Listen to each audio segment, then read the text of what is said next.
कहानी है कि ऐसे ब्रांड की जो हर मिनट में 100 से ज्यादा टी शर्ट्स, 20 जीन्स, 18 लिपस्टिक्स और 20 से ज्यादा फ्रेग्रेंसेस बेच रहे हैं। इसके जो आउटलेट्स है ना, वो पिछले 2 सालों में दुनिया के मशहूर बर्गर ब्रांड मैकडोनल्ड्स के जो आउटलेट्स हैं उसके नंबर को भी क्रॉस कर चुके हैं। ये एक ऐसी कंपनी है जिसने हर एक क्लास को एक ऐसा प्लेटफॉर्म प्रोवाइड किया है जहां पर वो लेटेस्ट स्टाइल और लग्जरी शॉपिंग का एक्सपीरियंस ले सकते हैं और ये पॉकेट फ्रेंडली भी रहेगा। मैं यहाँ पर बात कर रही हूँ इंडिया के most popular clothing brand Zudio की, जो कि टाटा का फेमस स्टार्टअप है। आपके आसपास भी आपको बहुत सारे लोग मिल जाएंगे जिसने जूडियो के कपड़े जरूर पहने होंगे। तो आज की वीडियो में हम इसी केस स्टडी को डिस्कस करेंगे। देखिए, टाटा के बहुत सारे बिजनेस है, हर सेक्टर में टाटा लीड कर रहा है। नमक से लेकर लग्जरी कार्स तक टाटा हर जगह सुनाई देता है। एफएमसीजी में, ऑटोमोबाइल, एविएशन, कॉस्मेटिक्स, इस तरह के और भी बहुत सारे सेक्टर्स हैं जिसमें टाटा की अपनी एक अलग ही पहचान है। इन सब के बीच में टाटा की एक कंपनी है, नाम है उसका ट्रेंड, जो कि बाकी सबसे अलग एक इनोवेटिव अप्रोच के साथ में काम कर रही है।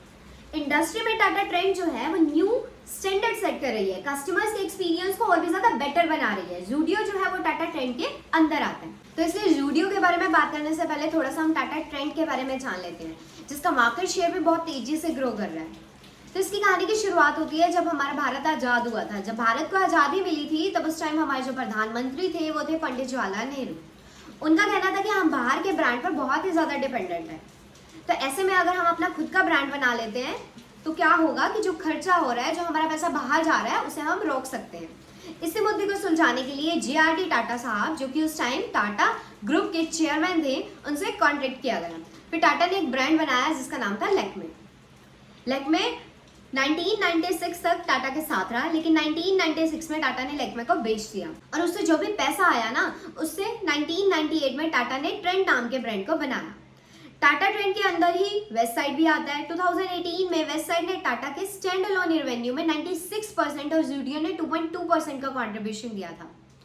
2023 के फाइनेंशियल ईयर की अगर हम बात करें ना, तो फाइनेंशियल ईयर 23 तक वेस्ट साइड 52% पर पहुंच गया था और जूडियो जो कि सिर्फ 2.2% पर था, 2018 में सिर्फ 5 इयर्स में उसने 48% का कंट्रीब्यूशन दिया टाटा ट्रेंड में। वेस्टसाइड की सक्सेस के बावजूद अपने ही कॉम्पिटिटर को टाटा ने क्यों खड़ा किया, जूडियो को क्यों लेकर आए? वेस्टसाइड की बात करते हैं तो 1998 में वेस्टसाइड बना था। शुरू से ही इसका जो पर्पस था वो था कस्टमर जो आ रहे हैं उनको प्रीमियम शॉपिंग एक्सपीरियंस मिले। उस वक्त वेस्टसाइड की शुरुआत हुई थी, इसलिए उस टाइम पर जो ब्रांडेड क्लोथ्स थे उनकी इतनी ज्यादा डिमांड नहीं थी, बस शुरुआत थी। इसलिए कस्टमर्स को ध्यान में रखते हुए टायर 1 में जो सिटीज आती है वहां पर इन्होंने अपने स्टोर्स खोले। लेकिन इनकी जो प्रीमियम ब्रांड की छवि थी, इसकी वजह से इन्हें सक्सेस पिक्चर नहीं मिला। और इनके प्रोडक्ट की अगर हम बात करें तो आम पर 1500 to 1000 के आसपास इनके प्रोडक्ट की रेंज है। इसलिए इनको क्या लगा कि उन्हें अपना ही कॉम्पिटिटर तैयार करते हैं और टाटा ट्रेंड के ब्रांड में वेस्टसाइड के साथ साथ फिर इन्होंने जूडियो की शुरुआत की। जूडियो को लॉन्च किया गया। टायर 2 एंड टायर 3 के उस मार्केट को इन्होंने टारगेट किया जहां तक वेस्टसाइड नहीं पहुंच पा रहा था। जैसे मैंने बताया कि 2.2% का जो कंट्रीब्यूशन था जूडियो का 2018 में, वो बढ़ के 2023 में टाटा ट्रेंड के रिवेन्यू में 48% का हो गया। अब कहानी में ये चीज समझने की है कि टाटा ट्रेंड का जो जूडियो है वो इतना सस्ता क्यों है और इतना फेमस क्यों होता जा रहा है। पिछले 5 सालों की अगर मैं बात करूं तो जूडियो स्टैंड अलोन स्टोर जो है वो 545 पहुंच गए हैं और फाइनेंशियल ईयर 2024 में भी इन्होंने 150 नए स्टोर खोलने की प्लानिंग की है। तो अब क्वेश्चन ये आता है, what is the secret behind the Zudio success? Zudio का जो बिजनेस मॉडल है ना वो बहुत ही ज्यादा सिंपल है। 60% की जो पॉपुलेशन है ना वो यंगस्टर्स हैं, वो मिडिल क्लास लोग हैं। वो हमेशा से ही ट्रेंडी और किफायती दामों पर, मतलब बहुत ही रीजनेबल दामों पर कपड़े को खरीदना चाहते हैं। इसी गैप को देखते हुए जूडियो को लॉन्च किया गया और इनकी जो प्राइस रेंज है ना वो 99 से शुरू होती है और 999 तक जाती है। जूडियो के सस्ते होने का एक और रीजन ये भी है कि ये कम कॉस्ट वाले बिजनेस मॉडल को अपनाते हैं। तो इसके क्या क्या रीजन हो सकते हैं, तो इसके रीजन को हम एक एक करके डिटेल में समझ लेते हैं। तो सबसे पहले रीजन की अगर हम बात करें तो यही है कि जब भी आप कभी जूडियो के स्टोर में जाएंगे ना, तो आपको किसी सेलिब्रिटी का पोस्टर या बैनर वहां पर दिखाई नहीं देगा, जैसे कि आप बाकी स्टोर्स में देखते हैं। और ये टीवी पर भी अपनी एडवर्टीजमेंट नहीं देते हैं। तो इस तरीके से ये अपनी सारी मार्केटिंग, सारी एडवर्टीजमेंट का जो बहुत सारा पैसा बचाते हैं ना, इसी के साथ साथ इनका जो फोकस होता है वो होता है कस्टमर पर। ये मार्केटिंग से अपना सारा पैसा बचाकर अपने कस्टमर को लो प्राइस पर, एक रीजनेबल प्राइस पर अच्छी क्वालिटी देने में बिलीव करते हैं। इनका जो फोकस होता है वो होता है बेसिक फैशन पर।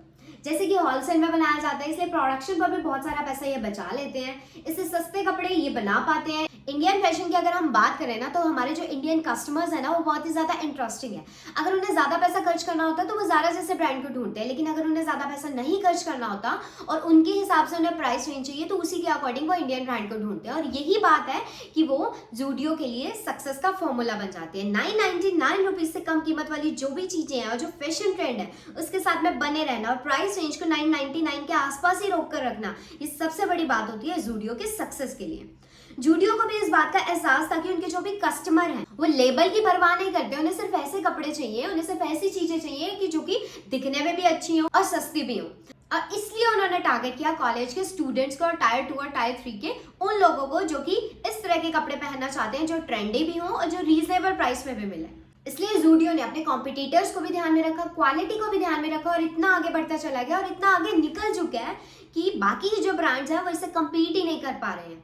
अभी अगर मैं टी शर्ट की प्राइस रेंज की बात करूँ तो ज़ूडियो में आपको टी शर्ट मिल जाएगी 299 में, 399 में, इस तरह से आपको वहां पर मिल जाएंगे। वेस्ट साइड की अगर मैं बात करूँ तो वहां पर आपको 599, 699 में। रिलायंस ट्रेंड्स की बात करूँ तो वहां पर भी इसी प्राइस रेंज के आसपास आपको टी शर्ट्स मिलेंगी। तो ज़ूडियो जो है इस तरीके से आगे निकल जाता है। टाटा ग्रुप की अगर हम बात करें तो टाटा ट्रेंड के लिए बड़ी अच्छी स्ट्रैटेजी है। वेस्ट साइड जो कि उनका अपना ही ब्रांड है, जो कि अर्बन पॉपुलेशन को टारगेट कर रहा है, उनके लिए वो मालिक बन चुका है, उनकी उन इंडस्ट्री में नंबर 1 बन चुका है। और ज़ूडियो जो है वो टायर 2 और टायर 3 में बड़े पैमाने पर अपनी जगह बनाने में कामयाब हुआ है। तो इस तरह से ट्रेंड ने क्या किया कि टायर 1, 2, 3 तीनों ही टायर को टारगेट कर लिया। इंडिया में अगर किसी भी वैल्यू फैशन रिटेलर को मार्केट में बने रहना ना, तो इस तरह से उसे इनोवेशन करनी चाहिए, उसे इन्वेंट्री का भी ख्याल रखना चाहिए, उसे कस्टमर्स का भी ध्यान रखना चाहिए, उसे अपनी टारगेट ऑडियंस, उसे अपने जियोग्राफिकल एरिया का भी ध्यान रखना चाहिए। ज़ूडियो ने इस मामले में बहुत ही अच्छी स्ट्रैटेजी अपनाई कि वो शानदार दिखने वाले कपड़े अवेलेबल कराते हैं और वो भी रीजनेबल प्राइस में। उनकी जो इन्वेंट्री है, अगर हम उनके स्टॉक की बात करें तो उसको बहुत तेजी से ही वो रिफ्रेश करते हैं, ताकि जब भी आप ज़ूडियो जाएं तो आपको नए तरह के कपड़े और नई तरह की चीजें ही देखने को मिले, नया फैशन मिले। अब एक और अच्छी बात ज़ूडियो की ये है कि वो वेदर पर बेस्ड सेल नहीं करते हैं। गर्मी के कपड़े, सर्दी के कपड़े सिर्फ इस पर ही वो अपना दिमाग नहीं लगाते हैं। उनका दिमाग इस पर रहता है कि ऐसे कपड़े लाए जाएं स्टोर में जो कि 12 महीने इंसान पहन सके। तो वो सिर्फ 2 महीने को लेकर टारगेट नहीं करते, वो पूरे साल को लेकर टारगेट करते हैं। और इसी के साथ में जो स्टोर का इंटीरियर है, जो वहाँ के एम्प्लॉयज की सैलरी है, उन पर भी उन्होंने बहुत ध्यान दिया हुआ है। बहुत तरीके से इन्होंने अपनी सारी प्लानिंग की हुई है, चाहे वह सैलरी की बात हो, इंटीरियर की बात हो। आपको वहां पर किसी भी सेलिब्रिटी का कोई भी फोटो नहीं मिलेगा, उसको लेकर के ज़ूडियो आगे बढ़ा है। इंटीरियर मैनेजमेंट की अगर हम बात करें ना, तो इनका जो जुनून है वो सर्दियों के जो कपड़े हैं ऐसे सामान से भी दूर रहे। और ऐसे सामान जैसे कि मैंने बताया जिसको लिमिटेड पीरियड के लिए बेचा जा सकता है, उससे दूर रहकर ज़ूडियो ने कोई रिस्क नहीं लिया। अब हम बात करते हैं एग्जीक्यूटिव एफिशिएंसी की। ऑपरेटिंग एफिशिएंसी की अगर हम बात करें ना, तो शानदार रिटेलर की तरह, हर दूसरे शानदार रिटेलर की तरह ज़ूडियो को भी पता था कि प्रॉफिट तभी मिलेगा जब ऑपरेटिंग एफिशिएंसी बनी रहेगी। इसलिए इन्होंने दिमाग लगाया मार्केटिंग कॉस्ट में।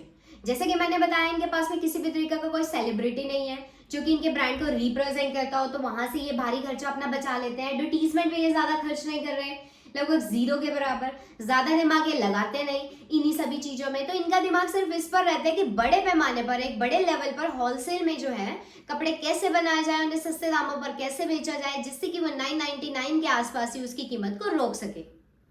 लेकिन नंबर ऑफ कस्टमर ज्यादा आ रहे हैं, इनके प्रोडक्ट्स को पसंद कर रहे हैं, तो उसके पीछे क्वालिटी भी जो है वो भी मैटर कर रही है। क्योंकि ज़ूडियो के कपड़े ऐसे हैं जिनको पहनने के बाद इंसान ये नहीं कहता कि खराब क्वालिटी के प्रोडक्ट हैं।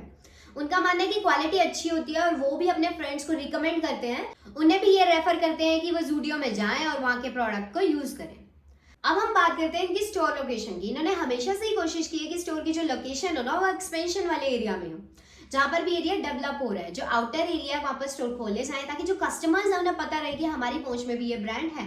और जब भी वो जाते हैं, क्वालिटी और प्राइस रेंज देखते हैं, वो खुद तो बाय करते ही हैं, वो दूसरों को भी रिकमेंड और रेफर करते हैं कि वहां पर जाकर वो प्रोडक्ट को बाय करें। टायर 2 सिटीज में या टायर 3 सिटीज में भी जहां पहुंच रहे हैं, तो इन्होंने इस बात पर बहुत ध्यान दिया है कि स्टोर की लोकेशन क्या होगी। क्योंकि वेस्ट साइड जो है वो वॉश एरिया में है, तो ज़ूडियो ने अपना दिमाग लगाया और हर साइड इन्होंने अपने स्टोर खोल डाले। तीसरे रीजन की अगर हम बात करें, तो तीसरा सबसे बड़ा रीजन ये भी है कि ये ऑनलाइन नहीं है।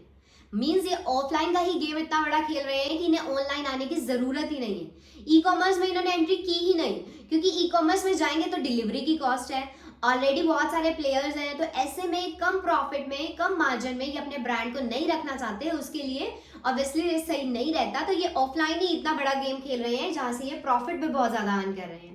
इसलिए ये चाहते हैं कि लोग स्टोर पर आएँ, वहाँ पर ट्राई करें, वहाँ पर प्राइस रेंज को देखें और वहीं से शॉपिंग करके जाएं और दूसरों को भी रिकमेंड करें।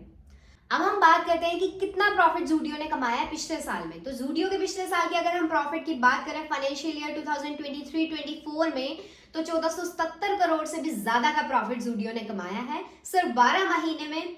इसके साथ इसने स्टोर ओपनिंग्स के भी नए रिकॉर्ड बना दिए हैं। 203 जो है नए स्टोर इन्होंने ओपन किए हैं 46 नए शहरों में ये पहुंचे हैं। 545 जो नंबर है वो इनके स्टोर्स का अभी तक पहुंच चुके हैं।